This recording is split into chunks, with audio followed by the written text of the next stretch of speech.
Exciting time. Would you bring Esther up and she'll bring Abraham up? Bring him up. I can't come. All right. Step right in. Hello, hello. Goodbye, goodbye.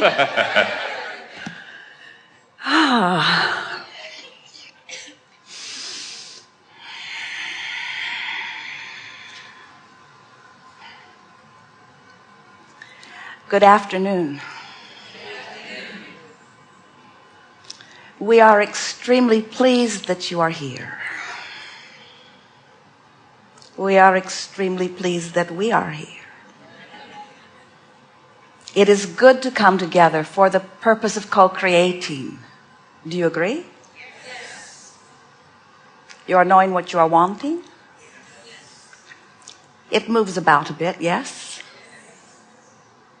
You are appreciating the contrast of your time-space reality?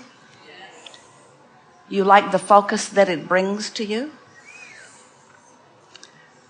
You are enjoying the expansion of your desire?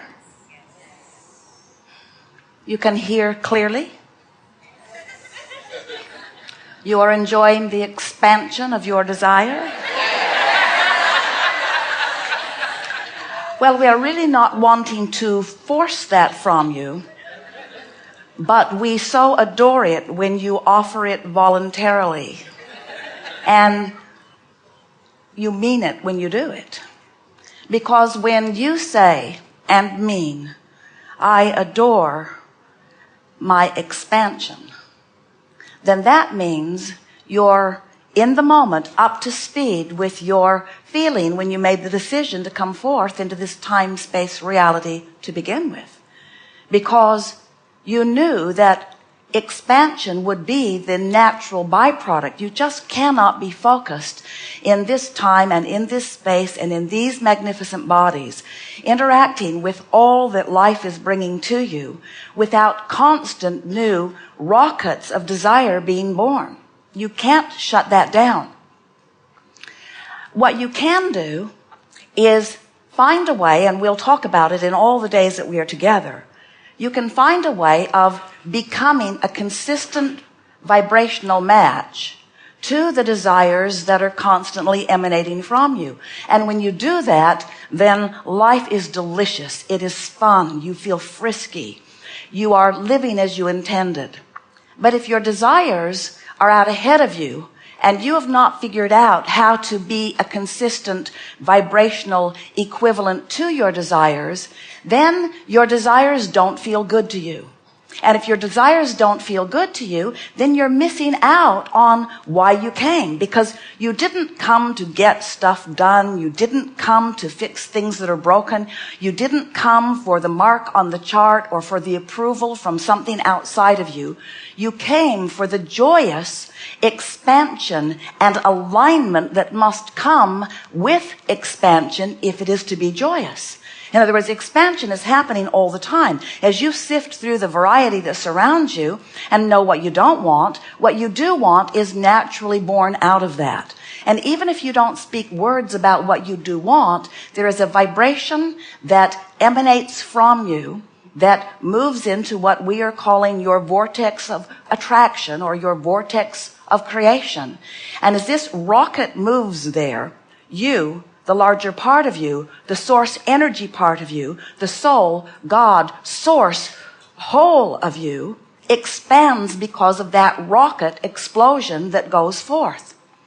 So when we visit with you, 100% of our interest in assisting you in living the life that you've come forth to live lies in the understanding that there often is a vibrational variance between the rocket that you have recently or maybe even not so recently launched and where your habit or pattern of vibration is. In other words, you've got beliefs that don't match your desires. You've got beliefs that don't match who you are. You have attitudes that aren't up to speed with the attitude of your source. You have thoughts that you beat the drum of that you've picked up along your physical trail that do not serve you, that are not a vibrational match to the source understanding, to the source knowing, to the source being.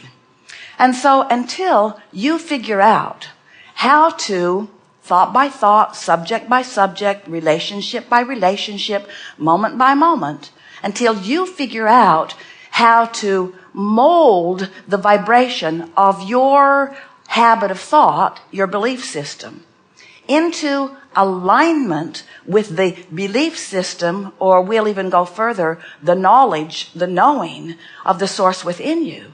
Until you figure out how to make that vibrational marriage, you've got some resistance going on, and resistance doesn't feel good.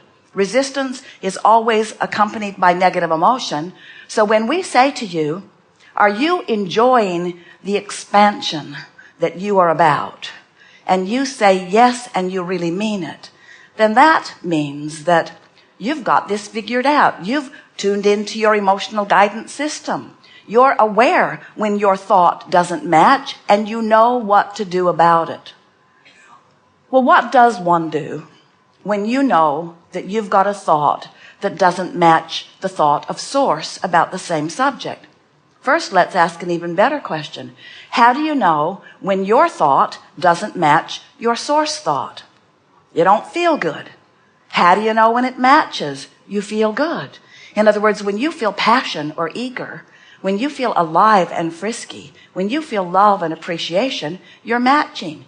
Your opinion in the moment and your emotional mood that reflects that opinion matches the opinion or the knowledge of the source within you.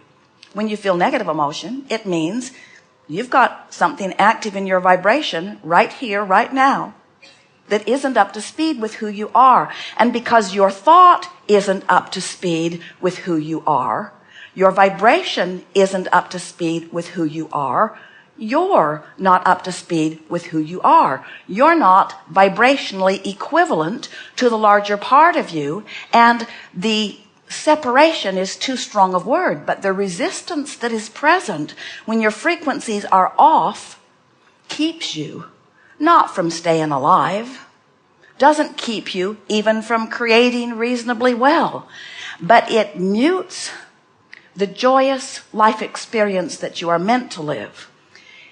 And so if you develop patterns of thought, if you become tolerant of negative emotion, if you get used to it, if orneriness doesn't bother you, if being mad at this one and this one and this one doesn't bother you, if you just get used to that, then what happens is you get used to less than who you really are, and over time it will wear you down.